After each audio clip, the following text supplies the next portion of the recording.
This is Adam Watson. Robert Diaz. You're listening to the Darkslinger Mafia podcast.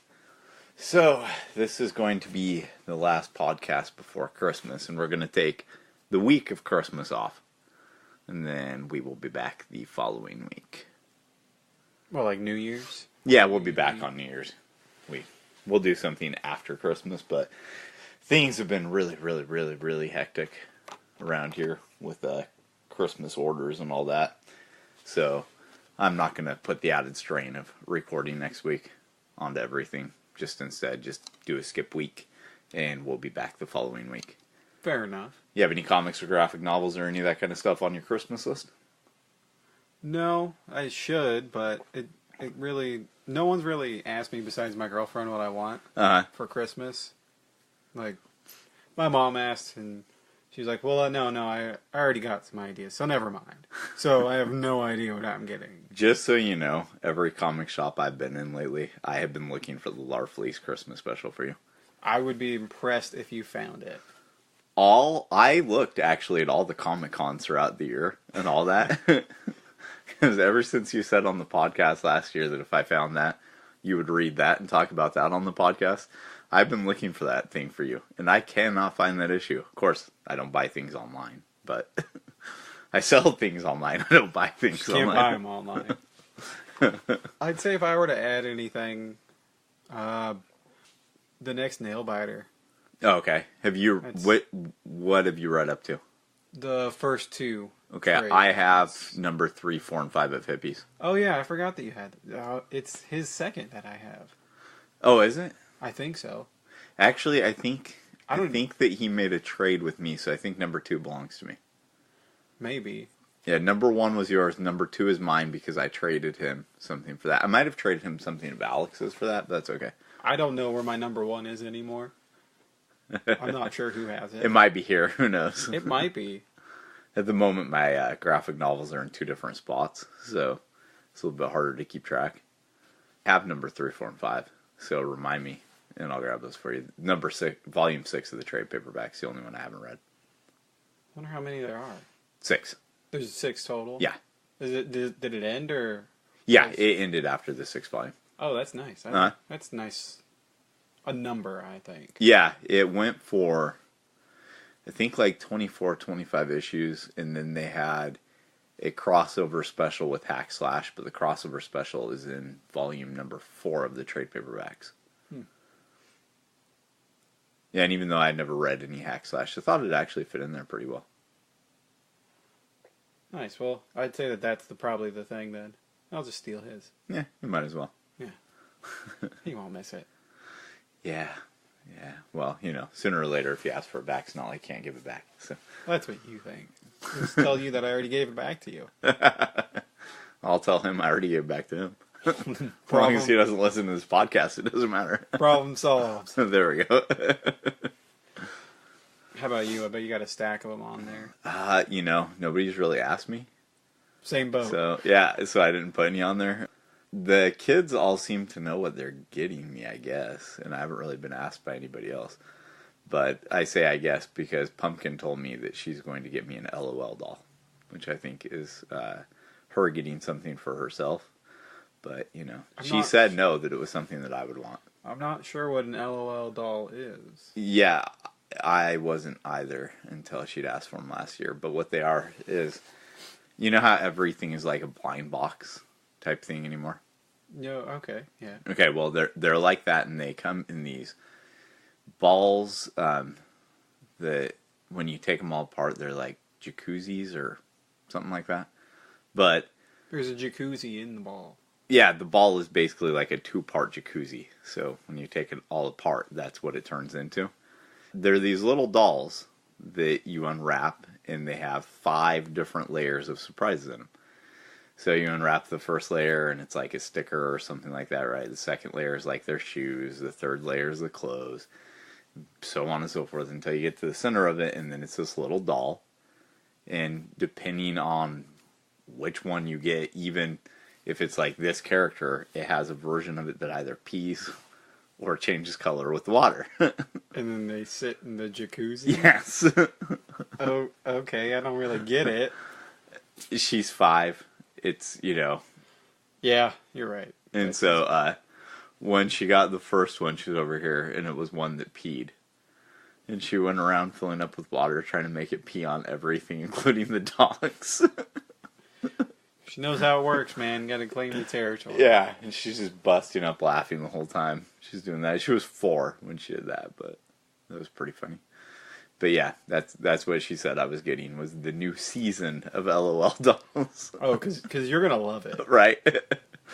And so, well, I think that's a gift for you. It's just for No, you want to play them with me. Exactly. She knows what you want. Right. So it would be a Christmas gift that she would get for me that would leave with her, you know, wouldn't it? She just wants to hold on to it for safekeeping. Right. But yeah, I've been super, super busy with all the Christmas orders. And trying to work out getting the printing all done on Ghost Assassin. And I was trying to get Christmas cards printed, but I haven't heard anything back yet. So even if I get them with like 2 days before Christmas, that's still enough time to hand them out to at least a few people. Yeah. So this year I printed up an image of the cover for the Little Lame Mime and the Mini-Slingers Christmas storyline. Yeah. That one that is the one that you posted? The one that I'm currently posting, yeah. I think 6 pages are up so far. I think that's what the number was. And I've been posting it every Monday, Wednesday, and Friday with the exception of last Friday because I forgot and then I posted it on Saturday instead. But hey, you know, still pretty close. The last page is going to be done on Christmas Eve. Never actually posted this many updates to a webcomic before.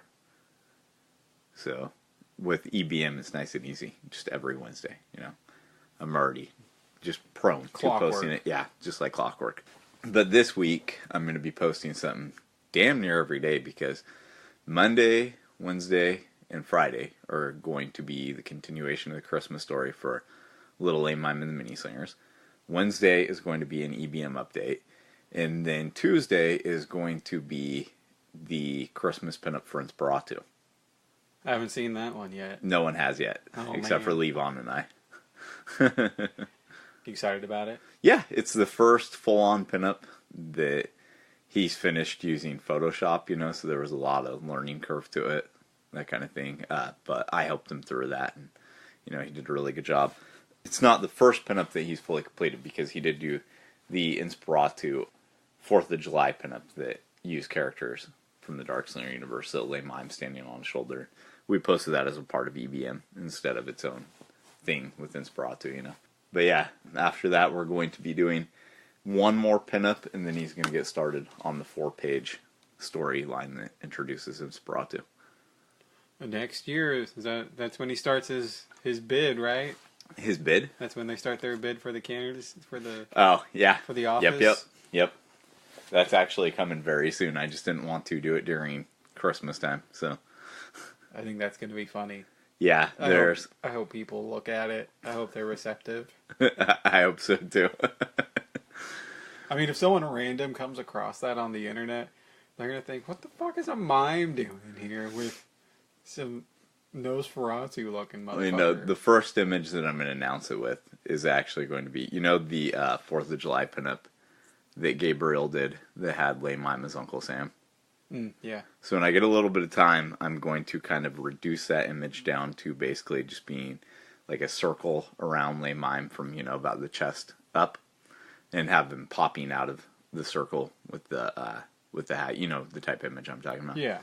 And I'm going to put on there Lame Mime for President 2020 because even imaginary mime is better than these two ass clowns.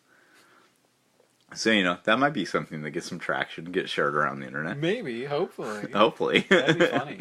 It would be. Everyone's going to wonder, who the fuck is this? Well, I was kind of hoping that we might see who the front runner for the Democrats and Republicans is going to be going into 2020. But on the other hand, it doesn't really matter because the statement still holds true. So. Yeah. Yeah, we're voting next year? Yeah, well, they'll be voting in the caucus and all that first. Yeah, yeah. But that's when all that shit start. Yeah, that'll come about next year because the end of 2020 will be voting for... Yeah, that's correct. Because you get sworn in. So, do I have that right? I thought that we were voting next year to... maybe we should edit this part out so we don't seem like such idiots. No, it's okay. It's just political fatigue. I'm sure our listeners understand. It feels like it's been a long time. It does. Well, Obama was in there, 2008? Mm-hmm. And then he got in there 2012 to 16. And then we voted. Yeah, because the elections happen in November. Yeah, election happens in So November. I'm pretty positive that the election actually takes place in November of 2020. Sure. Something like that, yeah. In any case, because everyone's because Trump's thing is like Trump 2020. Yeah, but that may not be possible if any of the indictments come down. Well, from what they've said, unless you impeach this guy, you can't indict him. True. Yeah, you can't indict a sitting president. But they did say that some of the shit was like a 5-year chance to indict someone. So if he didn't win, then there's a chance to be indicted. Yeah, not to get too political, but because this is America, what will happen is that even if he were impeached, and Trump is the type of president that he would have to be impeached. He's not just going to just step down. He's already proved that, Like Nixon stepped down, right? Yeah, he resigned. Yeah. So Trump, they would actually have to boot out in some fashion, right? I feel like you'd literally have to throw him out. But what would happen would still be the same thing that happened when Gerald Ford took office, which is that, the first act of the new presidency is to pardon the last president. So no matter what happens with Trump, that's what will happen, because there's a consensus in the politics of America that if you gel a political adversary, you're doing something that's done in a dictatorship, not in a democratic republic. Well, whatever. Yeah. We'll say this. I personally think that our presidents should have to obey the laws that everybody else has to. So if a citizen did something that would meet with a jailable offense, but that's a whole nother topic for another type of podcast. November 3rd, 2020 is when we will vote. Okay. That works. So the only way that a countdown for it, 687 days, 0 hours, 8 minutes, 48 seconds. Well, I already have one pinup completely done for Le Mime's presidential run. So, that's good. Yeah, you got the time. Yeah, I got the time. Time's on my side on that one. It would be nice to know who the forerunners are going to be in each party, so I know how to lampoon them better. But on the other hand, it doesn't matter, because there's certain commonalities with all politicians that are easy enough to make fun of, Yeah, I feel like it's going to be, I don't know that much, so I could call who's kind of step out and to try to do that. Uh-huh. There's a lot of talk on the radio about who's going to do it, but yeah, who the hell knows? Yeah, well, even if they step out to do it, do you know how big the primaries were for Republicans? Oh, it starts out massive. Yeah. I loved You Colbert. have, 16 forerunners, something like that? I love Colbert's Hungry for Power games. Yeah, that was good. I like that one, when he got onto the stage, people were like, what are you doing? You got to give him some credit for someone that's that damn nerdy looking. That guy has some giant ass balls on him. Oh yeah, he's not afraid to go there. No, not at all. He does shit that I don't think I would do. Then again, I'm not a comedian working in the political sector, so all those shows feel like they're a lot more political now. Yeah, they are. Well, they kind of have to be, Well, you kind of have to be in a way because of how fucked up the political world currently is, not just here but all over. Yeah. But also, a lot of people are focused there. That's where the jokes are. Right. You have to run where you can make the jokes. Politics have always been fucked up. And politics have always been made fun of. And honestly, if you watch Johnny Carson from back in the 70s, you can find clips of that on YouTube, right? And I was watching an interview with George Carlin when he was a brand new comedian the other day. Don't even ask me how I went down that YouTube rabbit hole. But I ended up, seeing George Carlin. I never actually seen him. I had heard him back then, but I never seen him when he looked like that. So it was pretty funny, to see him in his kind of more hippie days with like the denim jacket and a full head of hair versus just like, the bald on top with the ponytail. That must have been a long time ago. Yeah, but he's doing the stand-up comedy, and it's kind of funny because the jokes about TV seemed very, very, very antiquated. Because, like when George Carlin was pretending to read the news, and there would be no way that would fly today. No one would get why it was funny, right? I got why it was funny because I've seen enough old news programs, But, if you were at a comedy club and somebody started pretending to be a newscaster on TV, you'd just be like, what the hell? What are they doing? So much of the comedy that he was telling was all inspired by, like, what was going on with Nixon at that time, right? And then when... Not a good time to be a comedian. Actually, it's an excellent time to be a comedian when you think about it. Yeah, there's always... When these people, Nixon and Trump, these are big things to make fun of. Right. It's easy to make jokes at. The thing that amazed me the most about seeing it, though, he is saying this stuff that's, very biting for its time and controversial, and some of it, was pretty blue because, if you know anything about George Carlin, then, he went as blue as he possibly could without, So I was expecting Johnny Carson as the host to like step in at some point, or to be like, oh, we don't want to go there, because you always with like Seth Meyers, Stephen Colbert, David Letterman or Jay Leno, any of those guys, you always see them kind of try to rein the guest in a little bit, right? Like always. He didn't. He didn't rein him at all, which just kind of goes to show you why comedy was better back then too. But. Carlin was great, too. The way that he could speak so well. Yeah. He was amazing. I feel like you never saw him trip up. No. You never heard him trip up on anything.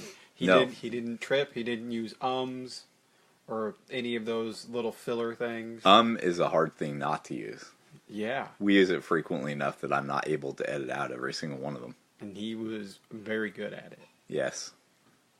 So in any case, the big campaign for Lay Mime is going to be a lot of fun.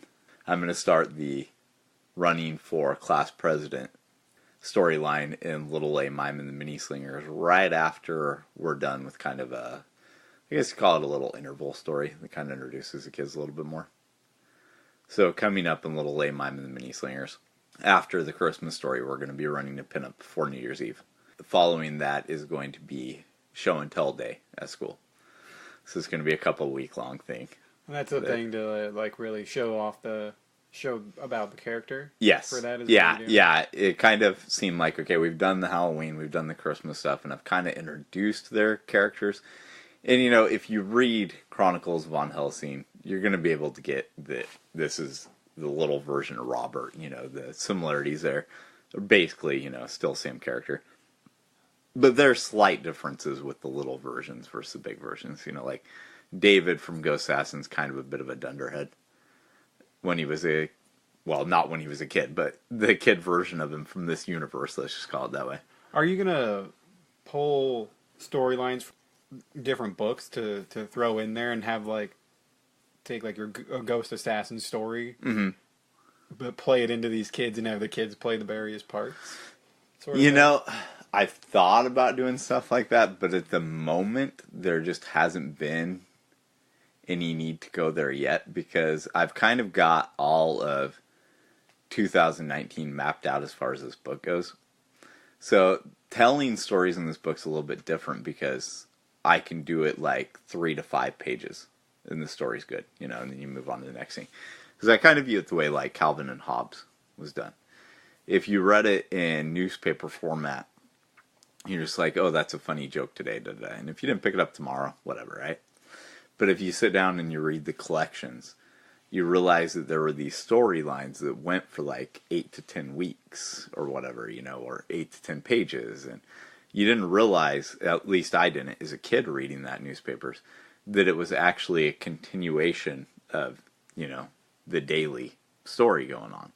I wouldn't have really thought about that. And so with this story, I can kind of do it in that way, but I can kind of just toss the jokes out there, let them play for whatever they're going to play, and if they hit, they hit. If they don't, well, I'm doing something different in a couple days anyway. So there's a bit of spoilers in this, but the first one that we're doing is the show and tell day, and then I'm going to start kind of interweaving in the whole Mime is running for class president.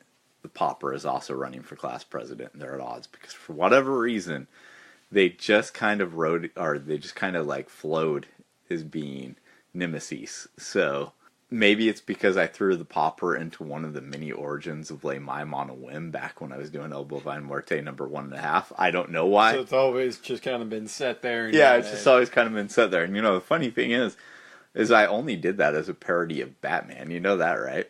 No, I didn't know that. So Paul totally got it, because if you look at the Cheese Bat when Mime is going from the street thug to Mime, there's a Joker playing card floating on the vat of cheese. But the whole thing is when I was thinking of all the different origins for him, I wanted to be one of them to be a parody of some story that right? And so I was like, oh, well, Ben had made the joke about how Mime was basically like my version of the Joker, right? I was like, well, he doesn't look or act like the Joker, so why are you saying that? Basically, the only similarity is they both wear makeup and both are clown type characters, around, right? Yeah, they're messing with people. Exactly. So I decided to go ahead and parody the one origin of the Joker that I actually like, which comes from the Tim Burton movies, where he's being chased by Batman, he falls into the vat of acid, he comes out the Joker, right? So have the street thug running from the vigilante, falls into a vat of cheese, comes out Mime, right? And when I was doing that, I was like, oh, but I don't really do superheroes. Oh, well, there's this one vigilante character that I have named the Pauper. Maybe I'll just toss him in. And so when I was doing little Mime and the Mini-Slingers, it just kind of came full circle where I have the Pauper be. This reminds me of, I don't know, it just popped into my head from being, when I was a kid, watching cartoons. There was an episode of the Powerpuff Girls. Yeah. With the Mime. Uh-huh. And I can't tell you exactly what happens. Something happens, yes. He sucks all the color out. Well, I think he was happy at first, and then something happened. Yeah, there was some sort of chemical thing. Yeah, a chemical thing, and then he lost all of his color because he was a clown, and then he turned into a mime, and he's walking around like zapping all the color from things. Yeah, I saw that episode, but funny enough, I didn't see that until like 2 years ago. I hadn't even thought about it. I just now remembered that. It's a good episode. I like the Powerpuff Girls. It was a fun show. Yeah. It still is. You can go back and watch it. It still stands up. We just watched the Christmas special to that not that long ago. I didn't know. They remade it, didn't they? I think they did. I haven't watched the new one. I don't have any real interest in the new one. I saw the animation. I was just like, Yeah. If I had kids and they wanted to watch like the newer versions and stuff, like, well, we could watch the things that I when I was a kid. That's good. Sometimes something comes out and it's a really, really good new version, right? Like I think the 2002 Ninja Turtle series that Fox did was better than the original one. And I grew up being a gigantic Ninja Turtle fan, right? But I gotta say, 2002 series, it had actual storylines. It had continuing storylines. It had like major action in it. I mean, it's a fucking good show. That's the one that I'm thinking about. I did like that, and then they made another one years later, and it was not as good. I don't think. The one made years later is the Nickelodeon one. It's kind of like claymation style. Did not like that. Well, not claymation, CGI, but it looks more like claymation than anything else. I only watched like 2 or 3 episodes. I thought it was a decent enough show, but I like 2002 series better. But I was talking to Ben not that long ago, Ben Kreger of Warrior and Keeper Comics, and he had mentioned something about how he felt like Marvel was just bound and determined they needed to destroy his whole childhood, right? With all of the retcons and destroying of characters' continuity, and this character is now a villain, da-da-da-da-da, this villain's a hero, blah, blah, blah. Characters get to be unrecognizable after a little while. It's like, well, that's not a destruction of your childhood, though. Because you can stop buying new issues of something you find to be shitty whenever you want. Pretty easy. And then in today's day and age, where there's trade paperbacks and omnibus collections all over the place of everything, you can really easily go and rediscover those stories that you loved as a kid whenever you want. Your childhood's still there. Yeah, you don't have to read new shit. No, you don't. You can sit there and complain that you haven't got anything new in a while because you're not buying anything. Right. But, that's when you just take your money elsewhere. Yeah, exactly. The first Ninja Turtles movie that Michael Bay did was just kind of but it didn't change me liking what had came before it, because I can just go back and watch that, and whatever reason I liked it is still the reason I'm going to like it again when I watch it. Go Ninja. Go Ninja. Go. That's why you like it. So anyway, back to Little Lame Mime and the Mini-Slingers. After the whole class presidency debacle, as we're running into summertime, there's going to be a comic shop coming to the Mini-Slingers universe. I haven't decided yet what adult is going to own the comic shop. But what I do know is that the kids have never seen a comic before. They have no idea what one is. And there's going to be a battle over who gets the comic shop. The kind of cool kids, the Popper, David, Robert Von Helsing, or Lame Mime's group. Like, who does the comic shop belong to in the end? The cool kids or the nerds? Battle for the comics. Yep. Because they all want it to be their hangout place. But it can't be the hangout place for both groups, can it? No. So. Well, these days, yeah, you would, I guess, in some places you might find the cool kids going to the comic shop. Well, there is a little bit of it that is, after I kind of looked back at what I had written out, I was like, okay, there's an element of this that is kind of commentary on the current climate of comic fandom. Like, the creators seem to think that they're the only fans that matter. And the fans are like, well, the creators don't matter without us, which is true, but you can create all the shit you want. Yeah. You don't have fans. You don't have anything. You don't have anything. And it's kind of funny because, you have creators who do go on Twitter or whatever, their chosen battlefield or whatever it is. And they're so mad that, these fans want them to do what they want to do. Here's a really simple solution for you. If you want to create whatever you want, quit fucking working on company-owned characters. Yeah. Some people Nobody expects you to work on the next Mickey Mouse cartoon and tell your version of the Odyssey. No one expects that. Oh, yeah, and you don't want to change it up. Right? So here's a really simple thing. If you have a really good Doctor Strange story to tell, and you're okay with some editorial control and some fans saying, this or that about your story, try to work for Marvel. Go work on Doctor Strange. If you can't take fan criticism, if you want to change the character in drastic ways because you kind of like the character, but you think he'd be a lot cooler if you were more like you want him to be instead of how he actually is, all that, fuck that. Just go create a new Sorcerer character. Publish it on your own or through Image or whatever. Yeah, that'd be way better than trying to change everything. Well, that's basically what the fans have been so pissed off about for so long, Is that people aren't doing that? No, that they do too much of that, Like, they make the characters unrecognizable after a time. That's why I quit reading X-Men. They hired Grant Morrison to redo the X-Men books, right? And he had stated right from the get-go he wasn't an X-Men fan. He's got a wild way of thinking, too. He does, but why would you hire someone who you have this really, really fucking successful book, right? And one of the things that just confused the shit out of me when Joe Quesada hired him for the book was that he had stated he was tired of feeling like Marvel needed to apologize for having the top-selling comic in the industry. Like, who the fuck is making you apologize for publishing the X-Men?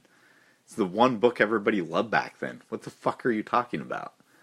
So he said that, and then he hired Grant Morrison to be on the X-Men, right? And I know a lot of people really, really love his run on the X-Men. But I don't, and you know who also doesn't? Grant Morrison. He didn't feel like he got to do what he wanted to do on that title. And I think, if I recall correctly, he only did it as long as he did because he was contractually obligated to. They probably got him to do it just because of his name. Well, yeah, because he was really, really hot off Justice League. Because Grant Morrison can write superhero books. He wrote one of the biggest selling Batman books of all time. He wrote Really, really good Justice League run forever. So it wasn't just like he was just some Vertigo creator, they're like, oh, he's really critically acclaimed, let's get a critically acclaimed. No, he had shown his chops in superhero comics for decades. But you still want to get somebody who's like, oh, I love Wolverine. Not, hey, wouldn't Wolverine be cool if he were completely redone? To have like an open leather jacket showing his chest all the time, like he's 70s porn star, and wearing tight leather pants that have X's on the knees. Wouldn't that look cool? The new X-Men outfits, if you don't know what I'm talking about. They just wanted to go back to the 70s, man. Right. Back when that stash that Stan Lee had really fit in. But that's the difference between... It's basically how they looked with 70s porn stars. That's the difference between having people in charge that are marketing, that are trying to make all the money that they can. Well, Joe Quesada was a creative guy before he was editor-in-chief. Well, when did he make that decision? As soon as he became editor-in-chief.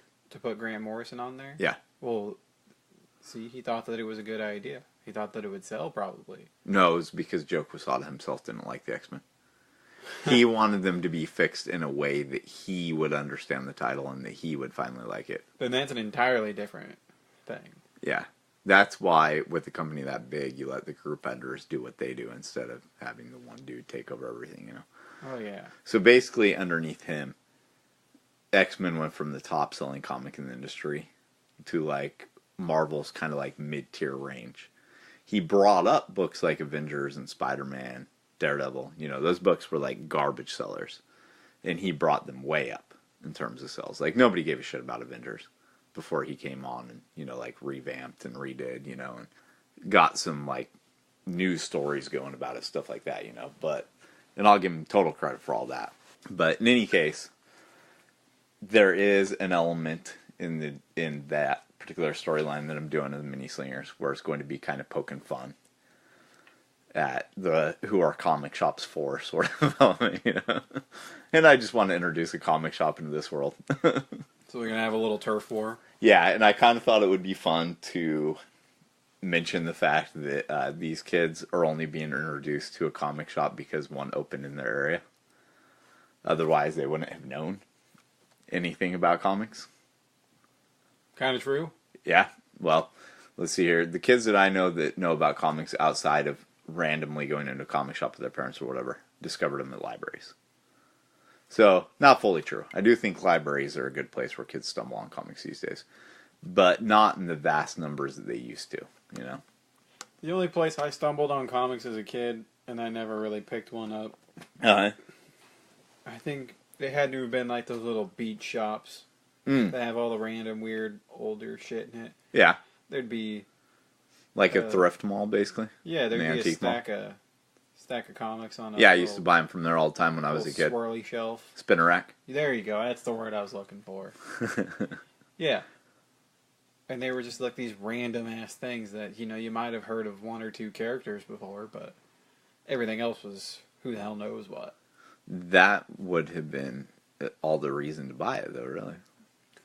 Not for me. I didn't read as a child. Oh, okay. Okay. Well, all I did as a kid, basically, when I was at my blood mom's house was read. Lay there, read, and ignore the fact that I had like 7 siblings running around the house, That's a really good reason to read. Yeah. I could watch cartoons. Yeah. Well, watching cartoons would have meant I had to go out and join the rest of the family. Mm-hmm. I don't want to do that. I just wanted to sit there and read X-Men. So, anyway, after that, we're also doing another Halloween story next year. We're going to be doing a little Valentine's Day short. And we're actually going to be, or we're considering doing a Thanksgiving story. But I haven't came up with one yet, so that's a little bit tougher to decide. We already have next year's Christmas story all planned out. Thinking ahead. Yeah. This is actually a story I wanted to do prior to doing the Mini-Slingers. So it was pretty easy to do this. I was basically just waiting for the right opportunity to make this idea work. So you're going to say that now, Uh-huh. and it's not coming out till next year. That's correct. But I might be doing an Instagram teaser this week because Pat's already done some of the character designs. So I'll go ahead and just say it. We're going to be doing A Christmas Carol. Oh. I know everybody else has already done it. I'm okay with that fact. So I was watching the Flintstones Christmas Carol with kids or not even last year, years and years and years ago, right? And I was like, I have the character that can already see ghosts. I wonder what it would be like if he were doing A Christmas Carol and, Todd comes in as Jacob Marley. And David's just like, I see you all the time. What do you want? And David's playing as Scrooge, right? And then This could be good. After I got thinking about it, I was like, oh, and Mime could be Bob Cratchit, da-da-da-da. Well, now that we're doing Mini-Slingers, I don't have to try and force the adult or the adult real quote-unquote versions, my characters, into these parts. Instead, I can just use these kid counterparts that I made. That's a good idea. And have them do it. And what I didn't know going into this, because I had told Pat towards the end of November, I think, about this idea. And what I didn't know going into it is that he is a huge, huge Christmas Carol fan. So he's read the book several times, sir, from the sounds of it. Oh, so he knows what to do. He knows what to do, and he sent me character sketches for David as Scrooge, Mime as Bob Cratchit, and Todd as Jacob, and Melissa as Belle. This seems like it could take a little bit more storytelling. Oh, yes. You mean than what I've been doing so far in this title? Yeah. Yes, of course. And I'm actually going to reread A Christmas Carol, go through it in really good detail, and see what all I want to do, Like, it could be a month-long thing.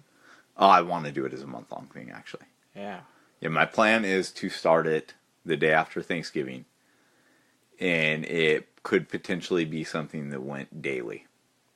And then I feel like it easily could do lead it up to Christmas. And yeah, it's probably going to actually be something that I write out completely, like within the next month, and just start having Pat work on them in between, like, the other stories that we're doing. Mm-hmm. So, but in any case, it's going to be a lot of fun. I think that'll be good. Yeah, I think so too. And I'm enjoying this title immensely so far. I really like working with my characters in this fashion. Because you can do whatever you want. I can do whatever I want, and I can kind of poke fun of them to a degree. Yeah, you don't have to be serious. No, not at all. Like, I love the whole end of the Halloween issue, whatever you want to call it, where Sally just walks onto the stage, and Mr. Muffkins is in a pumpkin, and bam, he's the winner of the costume contest, right? And there wasn't really any reason to do that. I just thought it would be funny. And so you don't need a reason. No, you don't at all.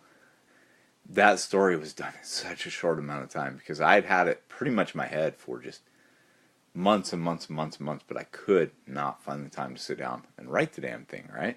So, Pat was infinitely patient, but he asked me if I want to try the Marvel method. You know what the Marvel method means? We've talked about it before. Okay. But I don't remember. It's basically just when you just write out a couple of paragraphs to explain what your idea is.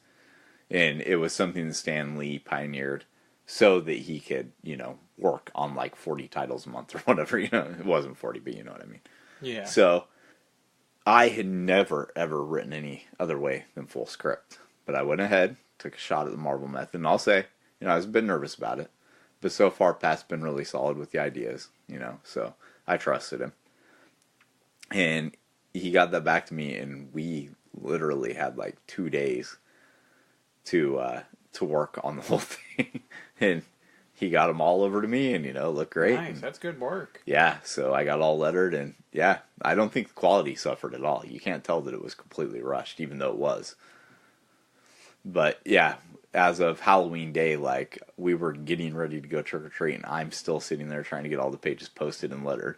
Oh, yeah, I remember that. Everybody was crowded in the kitchen. Final touches yeah, on you would makeup. stop by. Yeah. But as you can see right now, I'm really busy, too, so I'm trying to find a time budget here. This is a busy time of the year. It is, and this isn't even half of the boxes that are going out today, or going out tomorrow morning. Damn.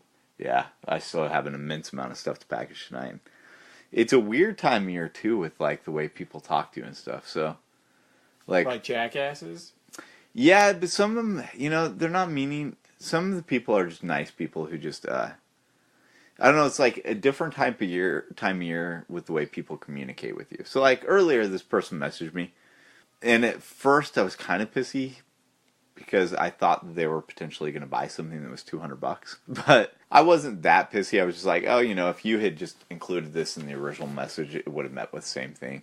Because she had messaged me and said, hey, what shipping method do you use to ship this? And what it was a bumper off a Model A car. And I said, well, you know, generally FedEx, probably. It's kind of whatever's cheapest, you know, FedEx, USPS, UPS, whatever. Something this size doesn't need to go freight or anything like that. And said if there was a shipping service that she preferred, she could let me know and I'd see what I could do there. Well, the next message that followed was very honest. Oh, thank you so much. We've been thinking about selling some really big items on here and didn't know how to ship them. Okay. I would have preferred that was in the first message, because then I never would have thought it was a possibility you were going to buy this $200 bumper. Yeah. But there was still honesty. I don't think it was an attempt to scam me out of info or anything like that. You know, it was just like, probably just didn't think to put it in or whatever, right? I'm not really sure how that... It's kind of getting your hopes up, but there's no real info to be stolen there. No, nothing like that. So I just sent a message explaining really quickly how you buy labels through eBay. And that you can choose FedEx as well as UPS. Because a lot of people, or USPS, a lot of people don't realize when they sell things on eBay that there's actually a drop-down menu that makes it possible to choose FedEx labels. So, you know, there was absolutely no harm in her sending something like that. But it seems like messages like that, for whatever reason, you only get during Christmas time. I don't know why. But on the other hand, talking about the jackass side, so, number one, this is the biggest time of year for getting contacted about person-to-person sales and like OfferUp, LetGo, Craigslist, Facebook Marketplace, those kind of things, right? But it's also, as a consequence of that, the biggest time of the year for people messaging you, wanting to meet up, working out details of places and all that they'll meet up, and then either not showing up or never getting back to you, or both. The greatest message I think I've received so far this holiday season came in this morning. I have a pretty large inventory of action figures I'm selling on eBay, right? And this guy, through I think it was LetGo, messages this morning, because we posted 15, 16 of them on LetGo this morning, right? And he messages, hey, don't you know that these are worth more if you leave them in the package? You shouldn't have taken them out of the package. What the hell's wrong with you? Why? I don't know. So, what's his problem? Right? So, Audra's Moon thought I didn't. So she responded with, we never took them out of the package. They came to us this way. Thanks. Happy holidays. Total. You know, good customer service. All that. Things that I appreciate. Things that, you know, I'm not so sure that I would have been capable of had I been able to get that message. But he sends back. Now, should have just let it go at that, right? But he sends back, well, you need to get a hold of whoever you bought them from and tell them that they're dumb and not to take figures out of the package. This dude sounds like an idiot. Right? So I looked at his page and I had seen that he had a PlayStation 4 up. For about 2 minutes, I really considered whether I should take the time to message him and say, hey, don't you know this would have been worth more money if you kept it new? What's wrong with you? That would have been funny. But instead, I just reported him as sending bad behavior messages to LetGo because he was wasting my time. Yeah, and kind of being a jackass. Why would you bother to tell someone that? Right. And on LetGo, it's not like you can really report somebody for wasting your time, so you have to do it as like inappropriate behavior or something like that. Well, it kind of is. It is, but I would prefer to just have like an option where I can just say this person messages you about things that are not related to buying your products. Because, I mean, like saying, oh, this person's being offensive, that kind of seems stupid to me. But the reality is that it's offensive on a selling platform to waste somebody's time by sending them stupid-ass messages they have to read. Congratulations, you know that figures are worth more than in their packages. So does everybody else. There's tons of people who buy them loose, though, so what the hell does it matter? Yeah. Maybe someone wants to play with it. Right? Yeah. Like... He's the jackass for not opening it. Right? How does he know that that toy is not very sad inside there and is going to become like... What is his name? Yukon Pete? Is it? From Toy Story 2? Oh, yeah. Prospector. Prospector Pete. Whatever he's called, yeah. Yeah. Yeah. I mean, he became a bad toy because of how long he was left in his package. That's why you need to open every package. Right? Because otherwise you got an evil toy trying to kill your other toys. Yeah. So, and he wasn't afraid to get out of his package on his own because no one would let him out. And with that, I think that's about the end of the Christmas episode. With that the kind of sort of Christmas episode. That odd turn. That very odd turn. We've been all over the place. We have been. That's okay. This is the end of the year, so we're allowed to do that. So I'm sure when we come back, though, in January, we will be returning with a end of 2018 recap. A year in review. A year-end review. Well, I hope you wrote it down because I don't remember it. Not only do I remember all of it, but we'll also have Levon on that episode. So there'll be two of you that don't remember things. Perfect. 2 against 1. This is Adam Watson. Robert Diaz. Happy holidays.